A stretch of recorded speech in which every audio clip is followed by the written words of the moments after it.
Hello and welcome to the Heartbound Editing Podcast. This is episode 20 of the weekly Story Savvy series, where we tackle the 52 biggest self-editing topics and tips to help you make your good story great as a published and soon to be published author asks me, a developmental editor, all of the questions that you have wanted to. My usual co-host Agnes and I have covered a bunch in this series so far, and last week my last guest host Sue and I went over catching and addressing plot holes and character inconsistencies. Today, my temporary new co-host Silvia and I are going to take a look at Deus Ex Machina. By the end of this episode, you'll hopefully feel confident defining and identifying what Deus Ex Machina is, and have a solid grasp on how to fix it and when to do so in your own work.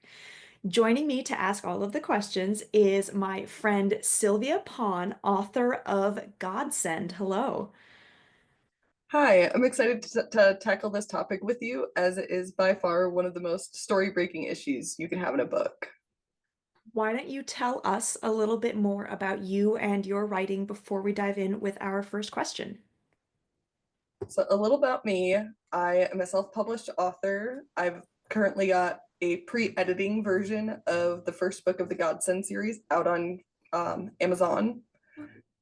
I am kind of a little funny with the way I like to write. I decided at 14 to write the Godsend series and decided to commit to a 7-book series where each of the book names corresponds with a letter in the series because one series I saw as a kid did that and I was like, I like that. Nice. So the first book is Grace, and the series follows a group of teenage superhumans who discover that they got their superpowers from a super soldier experiment that technically went wrong, but also went right.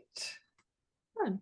And so it follows them becoming the stereotypical supervillains to the media and the government and to the rest of the world, whereas they're actually the superheroes because they are battling against the government who is kind of turning the teenage superheroes into super soldiers as young as 12 and 13 years old. So I know you have mentioned Deus Ex Machina in previous episodes of the show, but what exactly does that mean? Because I'm sure I'm not the only one who needed to Google this. Right. It's Latin. I can't really blame anyone. So, Deus ex machina literally translates to the god in the machine. And the term comes from ancient Greek plays where that was an expected aspect of that storytelling.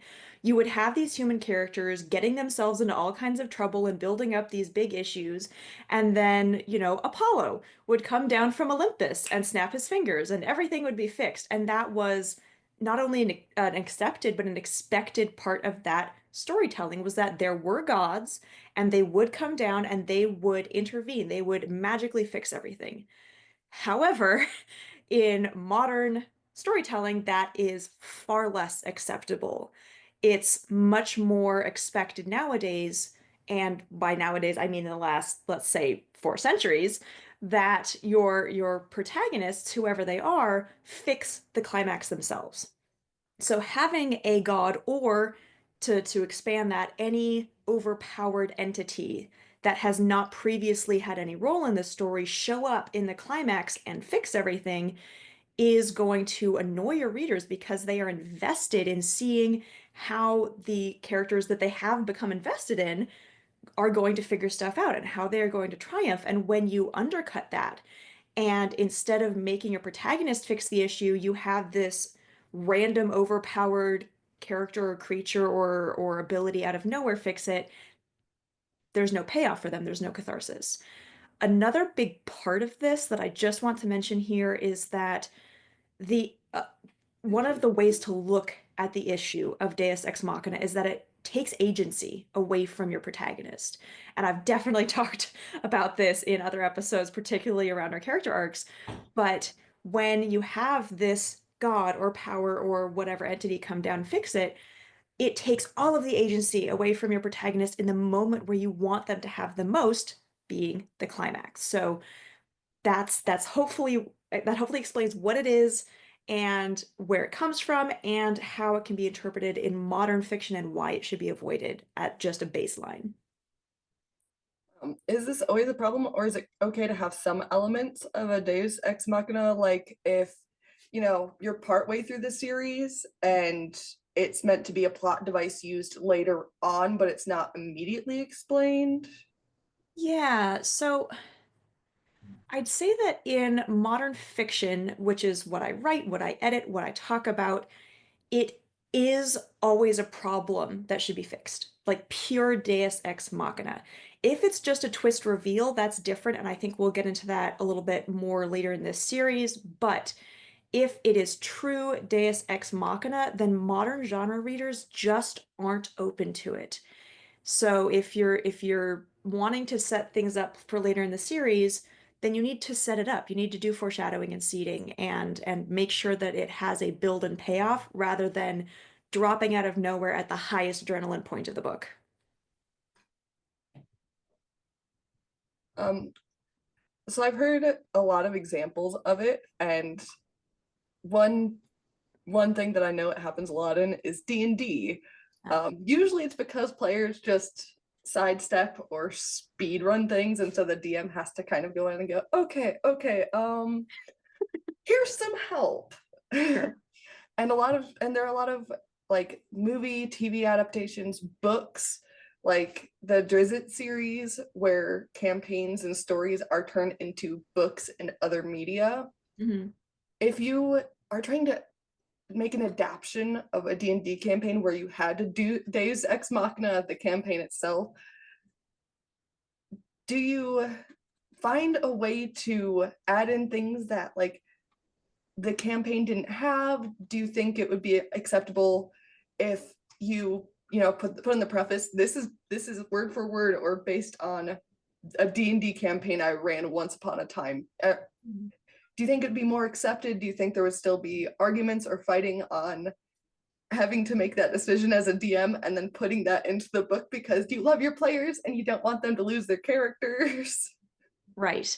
So that's a great example of how different medias have different expectations. So in role-playing games, you have to do stuff like that. You have to be able to pivot on a dime and introduce things out of nowhere and use that sort of on-the-spot storytelling. And that is totally valid for that format. However, in written genre fiction, that's a different media with different expectations. So if you want to take a D&D campaign and turn it into a novel, you are going to have to change some aspects.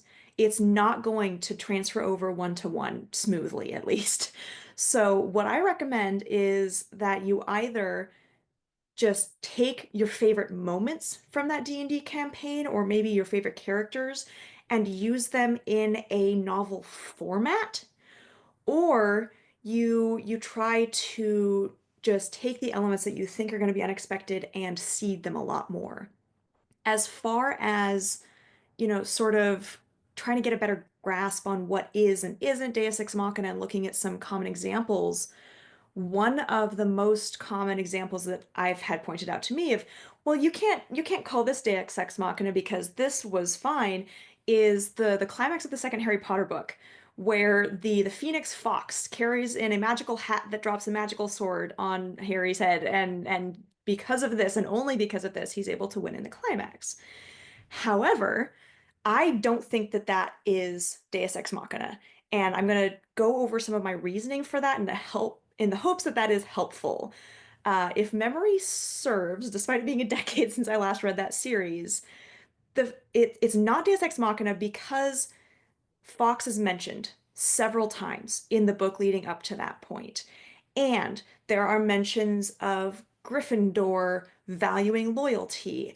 And there is an established connection between Harry and Phoenix's because of that feather in his wand, even if it hasn't been revealed yet that that literally is Fox's feather.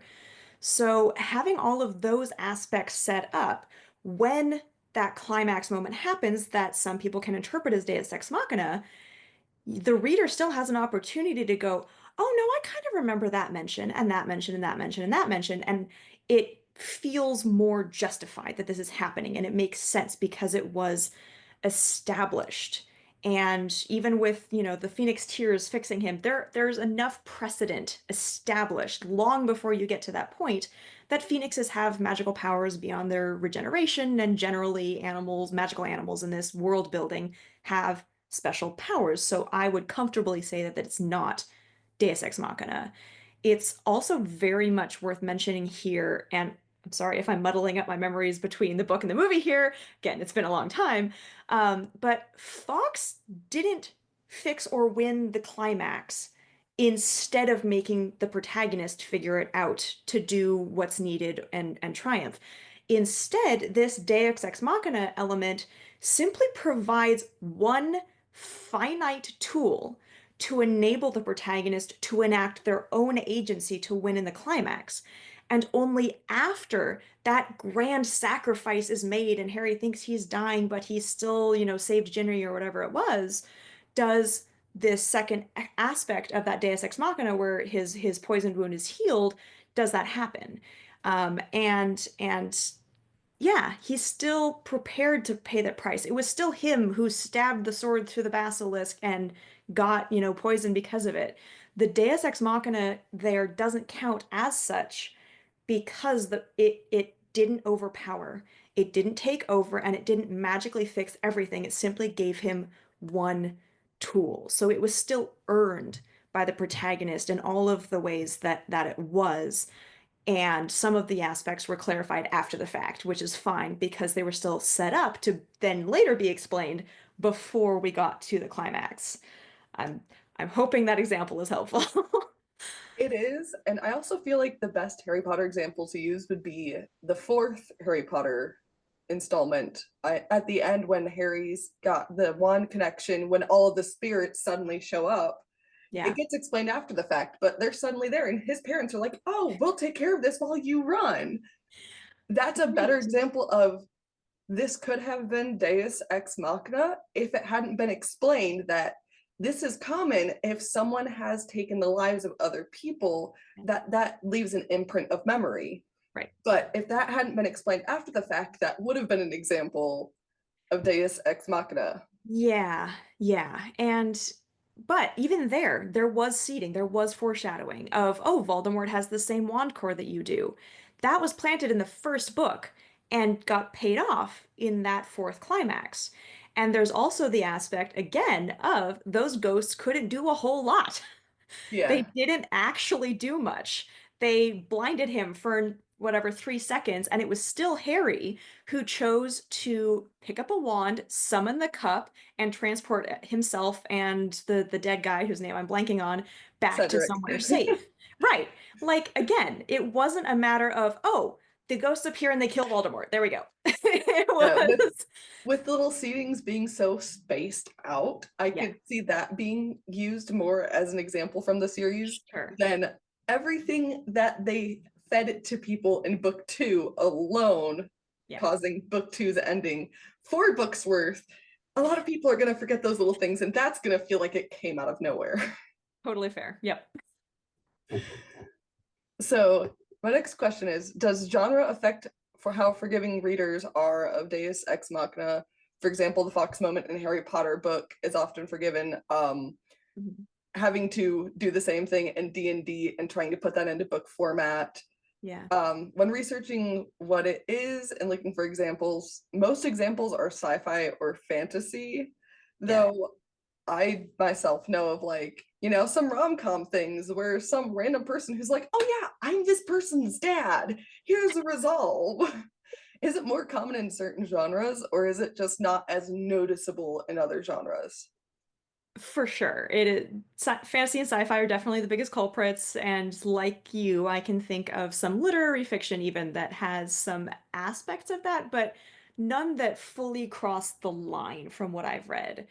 So, like with the Fox example, I don't think that anything in this successful genre fiction of the last few centuries is truly, truly Deus Ex Machina. Even in fantasy and sci-fi, which again, definitely have the most leeway, it's not generally acceptable, for example, the fox thing to happen if phoenixes had never been mentioned as part of this world building, or if the sorting hat was only explained to be remotely magical or sentient after the fact and it had just been a normal hat up to that point, or if the connection between the protagonist's character build and the previous owner of that sword hadn't been established at all, things like that. There is some wiggle room for how much effort you put into establishing the foreshadowing and the seeding that prevents it from being Deus Ex Machina, which can be very closely related to the reality genre spectrum. So if you're writing in a genre that has high reality expectations, let's say straight historical fiction, you have to do a lot more work to avoid Deus Ex Machina, whereas in fantasy and sci-fi, which is the far end of that reality spectrum, there's a lot more wiggle room. However, I don't think that there are any genres, with maybe some very minor examples I will mention at the end of this episode, where you can get away with doing none.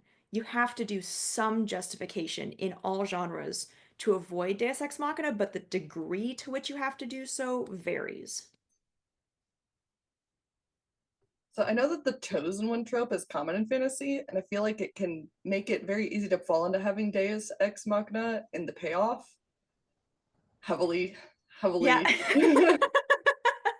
It's the Yeah. reason I avoid the chosen one trope. But it is common.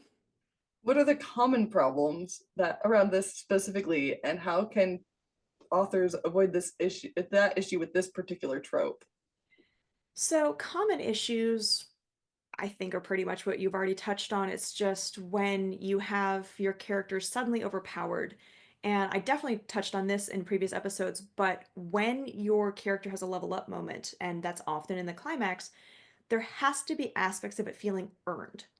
And the chosen one trope can often make it feel like it wasn't earned, which is going to lose a lot of the faith of your readers or their investment in that protagonist and the outcome of their actions. So that's kind of the one common issue that I see with that. As far as how I would suggest addressing this, is that you make sure that you're seeding that chosen one trope through the whole book, not just in the climax, to avoid that Deus Ex Machina. If it was seeded and the reader can see the payoff of that chosen oneself as both surprising in that moment and inevitable in retrospect, looking back at the rest of the story, it's not a problem. So that's one way to approach it. But if, let's say, you don't want the protagonist to know that they are the chosen one until the climax, then there are several ways that can work here and that I have helped clients with. First, see where you could incredibly subtly hint that they are or will be the chosen one through their arena, so the world around them, or through secondary avatars, even if the protagonists themselves totally miss those hints or ignore them or don't believe them. The second piece of advice here would be very clearly establish what that chosen one is expected to do from whatever prophecies you have established. What powers signify the chosen one? What actions signify the chosen one, and everything else like that. So doing that in the abstract is going to allow your protagonist to believe that they 100% without question will fail in the climax because they aren't the chosen one. They don't think they are the chosen one. And then only in that climax, in that fun little twist, you have that revelation for them that they are, in fact, the chosen one and now have a chance of winning, but you have still seeded the concept of the chosen one up to that point. Third point here is, and this is kind of bonus points on the last one as well, have a secondary character be set up as the chosen one. Make everyone believe that this other person is the chosen one, so obviously the protagonist can't be. And then the reveal in the climax isn't, oh, there is a chosen one. It is, oh, wait, no, the chosen one is this person and not that one. And that's not Deus Ex Machina because you've established the expectations the powers, all of these different aspects, and then the twist is simply who gets to use them at the end. Fourth and finally on this, make that chosen one trope an aspect of the world building, but not your protagonist's mindset. So essentially, the protagonist doesn't think about it at all while they are winning the climax. They are acting how they would even if they weren't the chosen one. Then, only after the triumph as their ordinary, authentic selves does the acknowledgement or revelation that they just did something that made them the chosen one come to the surface and be explained to the readers. We were already talking about Harry Potter, so I'll use that as an example in book one, where he has his chosen one status of, love makes you untouchable to someone as hateful as Voldemort, and he just touches Quirrell and he turns to ash and all that kind of stuff. The reader and the protagonist have no idea how or why that happens while it is doing so. Harry realizes that he has this slightly special ability. He does it. He doesn't really expect to survive this situation, and he has no understanding that he is the chosen one. But once he wakes up in the hospital, someone else, Dumbledore, explains to him, hey, this is why this happened. You are the chosen one. And this is a perfect example of him being the chosen one had nothing to do with how or why he won in the climax. Therefore, well, I guess it has a little bit to do with why he won, but mindset wise, it has nothing to do with it. He doesn't go into this going, I'm the chosen one. So that's one way that you can approach it, but still you kind of have to set up a little bit for that. And they did in that book. They were seeding that chosen one-ness from when he first met Quirrell and he wouldn't touch his hands. And when, he was explained to why his parents died, all that kind of stuff. So foreshadowing can be our friend as far as like making sure we have elements of the climax to throughout the story, especially to avoid Deus Ex Machina.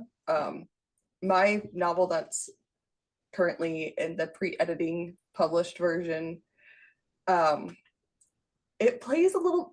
I did misspeak earlier. It plays a little bit on the chosen one trope. Okay. Um, she gets told because her power is omnipotence. Ooh. It's told from her point of view, so you get to see the internal struggles and all of the morals telling her, okay, yeah, I could just make our enemies not exist anymore and we'd be fine, but can I live with myself if I do that? So she has friends and people telling her, you have the power to just make this not a problem anymore. Mhm. But she's sitting there going, I don't know if I can. Yeah. And so she struggles with that in and out. And in the end, there's no chosen one thing. It's all of them working together. Yeah. So how do you balance like avoiding the issue of like Deus Ex Machina and making the climax too predictable or expected, especially with like the chosen one trope? Right. First of all, subverting it is a fantastic option. I love it when people can take a trope and, like you just explained with your work, give it a nice little twist so that it's not going to pay off or play out exactly how people expect it. That is a fantastic first step there.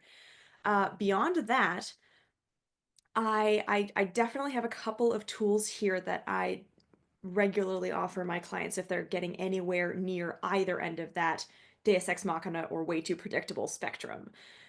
First of all, see how divorced you can make those foreshadowing aspects and the actual climax that will happen in the awareness of your protagonist. So if your protagonist is, going along and they have certain expectations for how the climax is going to go, see if you can drop those hints in a way that their brain, their POV does not connect at all. So if there's going to be a magic sword dropped on their head to save the day, then have them always thinking about that sword in the context of their personal identity and their social standing and their school club, and not remotely in the context of killing a giant snake or defeating a ghost. That's going to help it, keep from becoming predictable or too obvious of what you're building up to. Second, go subtler with your hints. Do you currently, in an overstated version of this book, have a hint bluntly stated? Okay, switch it to vaguer language. Does your protagonist find a book on the exact topic that they need to so that you're setting up your Deus Ex Machina aspect? Okay, cool. If you think that's overstating it, make the book in a language that they don't translate particularly well. Or, make it a book of riddles, or make it a really biased book by, some author who is trying to make this look as bad as possible so the truth is, somewhere in there, but it's not obvious. Essentially, the hints only need to be clearly identifiable in retrospect. They do not need to be totally clear about what's coming in the moments that they are coming up. The third tool here would be to make sure that you are setting your protagonist up to reasonably expect something from the climax other than what it ends up being, and keep them focused on that incorrect expectation right up until the point where that shifts. If you foreshadow more than one way the climax might play out with roughly equal likelihood established for the different options, then the one you end up going with won't feel too predictable because the reader didn't know which way it was going to go until the last minute. Lastly, this is definitely something to get outside feedback on. It can be very hard to gauge as the author of a work if something is coming across as Deus Ex Machina. So, are there any specific situations where there are exceptions to any of these Deus Ex Machina guidelines, especially like, you know, me writing in my book, there's not a lot of hinting and foreshadowing that can be done. Um, with her power being omnipotence, she has to build it up. So like she can do small minor things at first, but bigger things just wipe her out for multiple days. But also like if she were to find a book that would tell her exactly how to go about the things, she could just make herself read that language. Sure. So like what are specific situations where there are expectations to any of these guidelines? Sure. So the exceptions are generally falling into three categories. The first would be the opening of books. I have had clients ask me, like, oh, I think I have Deus Ex Machina right at the beginning of my book. I'm like, that's not a thing. You're fine. The reader has no expectation that things are established or predictable in the opening of a book. So go as wild as you want. Just make sure that you explain it after the fact and maintain it as part of your world building. Second, and that being said, be very careful in your series. You can rely on earlier books in a series as foreshadowing, but not all of the way, not 100%. You still need to remind readers about the world aspects or character abilities or previous events from previous books in the series that might come across as Deus Ex Machina through the earlier parts of that specific book. You don't want to get to the climax of book four and have a creature show up that no mention was made of before in book four, but was a character in book two, and you're relying on your readers to remember that. The last exception here is if you want to play with Deus Ex Machina, the most accepting spaces for that story element would be in absurdism genre of any description, in religious fiction, where it is literally the god in the machine that comes in and saves the day. That can be a trope of that genre. And sometimes in flash fiction, where there just isn't enough time or space to foreshadow much. But because of those genre requirements, or sorry, restrictions, the readers are going to be prepared for that, so it's not nearly as much of an issue. As far as your specific examples from your book, I think that if you simply pay attention to that aspect and you do as much as you can without breaking your story, that's plenty. And if your book is specifically, as it sounds like, built around this idea of omnipotence, and you're playing with these exact elements and concepts that could build into Deus Ex Machina, then you're going to have the readers kind of on your side more. You're going to already have them more on the page of we can't see everything coming, or we can see everything coming, and there's only so much we can do. So if you have themes of the same aspects that are going to end up feeling like Deus Ex Machina in the payoff woven throughout, you're doing hopefully enough to prevent that from really feeling that way. But again, if you really have concerns about that, get outside feedback and see what a developmental editor or a really, really good beta reader might be able to help with around that. So one thing that I've done trying to get around the idea of that is she is like halfway through the book when she finally figures out she has a power. Ah, The first half of the book is her realizing, oh hey, I'm suddenly not an outcast. I'm suddenly super popular. Like everything she's ever wanted is finally happening for her, and she's got no clue. So when she finds out her crush has a superpower, and finds out from this guy who works for the super soldier who's been like secretly trying to feed them information because he's like, this is bad, this is bad, this is bad. I know what you're doing. Please just like be safe. They tell her friends, and everyone's like, oh thank god we have powers too. ah, And she's like, oh okay, so I'm the only one who doesn't. And it gets broken down for her. Have you not noticed that everything you've pretty much ever wanted outside of dating him has come true? And right. she's like, oh. And they're like, you have a superpower. Yeah. And then after the halfway point is when she starts getting the little bits of, well, obviously you're omnipotent, so you could just make this all end. And she's like, oh god. She's Yeah. like neutral good.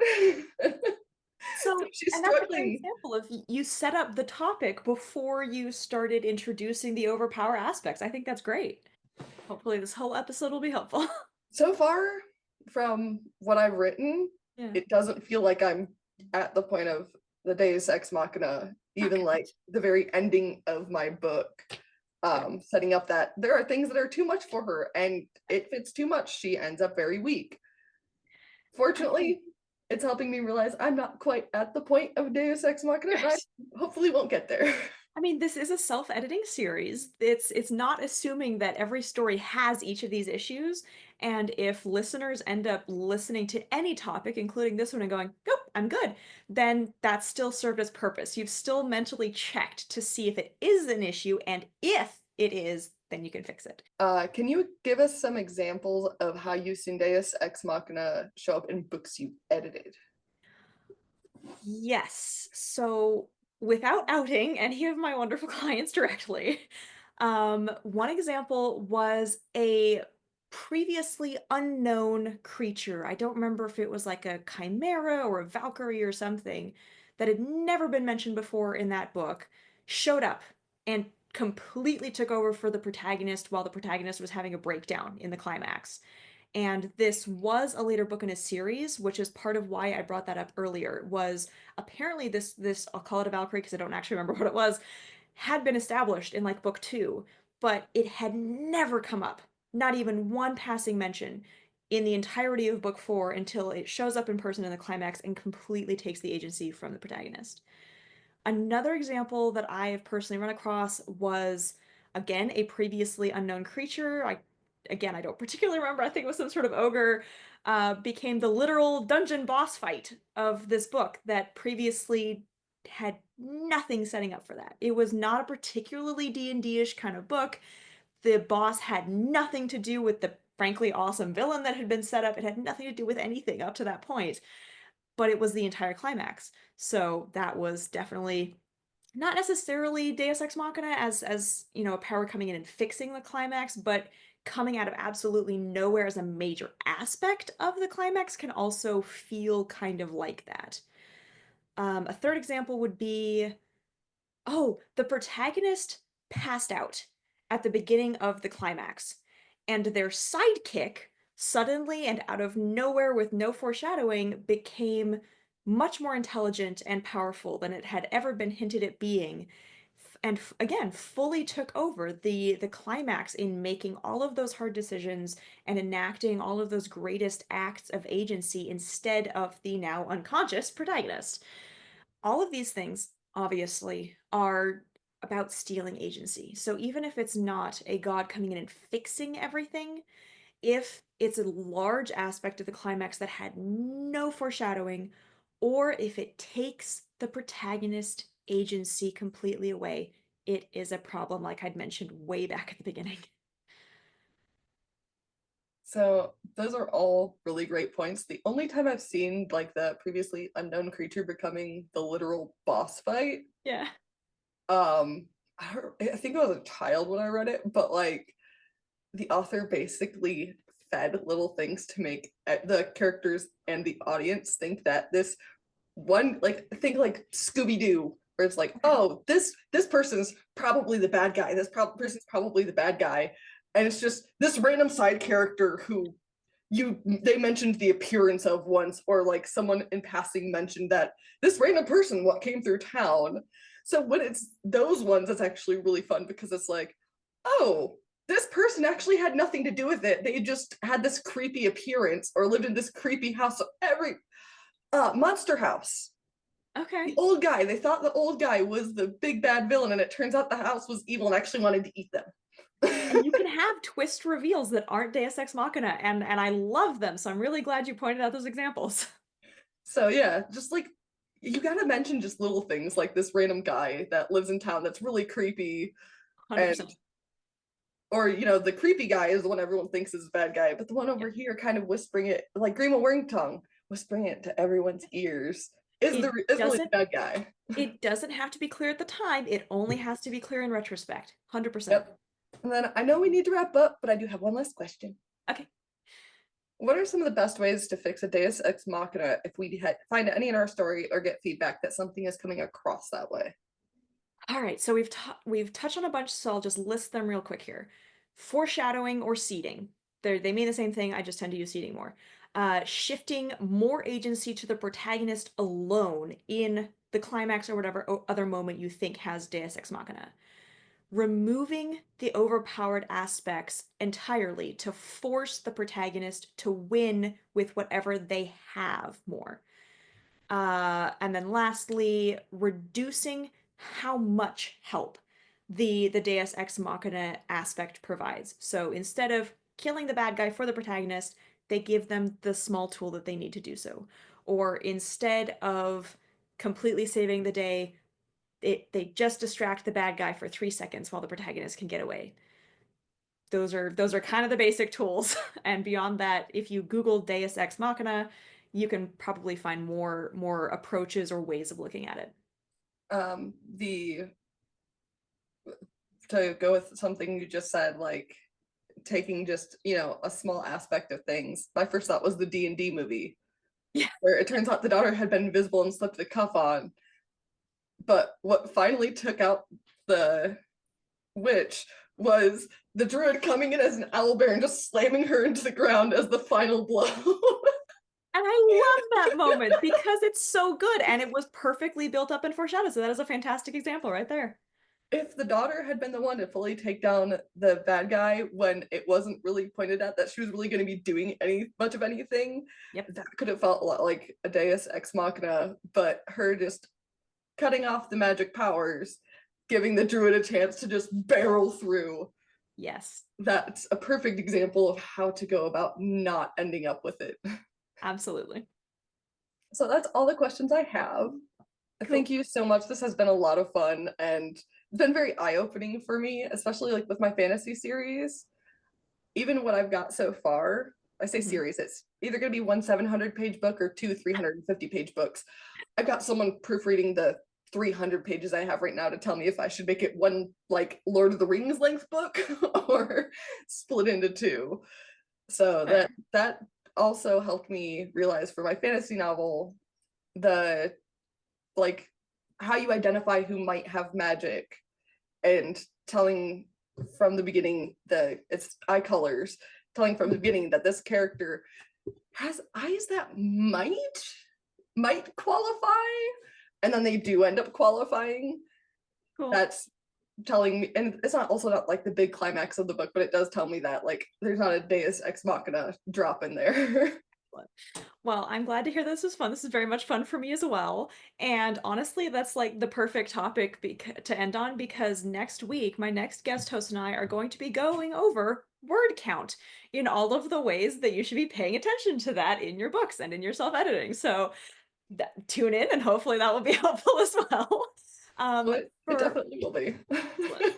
For right now, I would really like to thank everyone for following along with this series. We would really appreciate it if you could help us out by liking and subscribing to the Heartbound Editing Podcast and the Authors Alcove Podcast, where you can find lots more content for fantasy authors and readers beyond this joint series.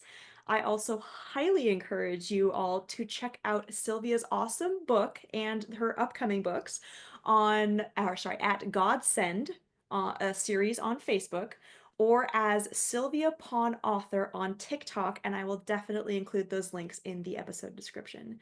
Thank you again, Sylvia. Of course, I'm happy to be here. And this has really given me a more of a drive to get back into writing. I had to stop for a while because of life events, but this has given me more of a drive, especially knowing that like I'm in the editing phase of book one. Yeah, So that's not some I don't really have to worry about trying to go in and adding more seeding into what happens at the end of book one because there's enough there to kind of explain it. excellent. Well, I hope our listeners got as much out of it. And thank you again. I'll see you next time. See you next time.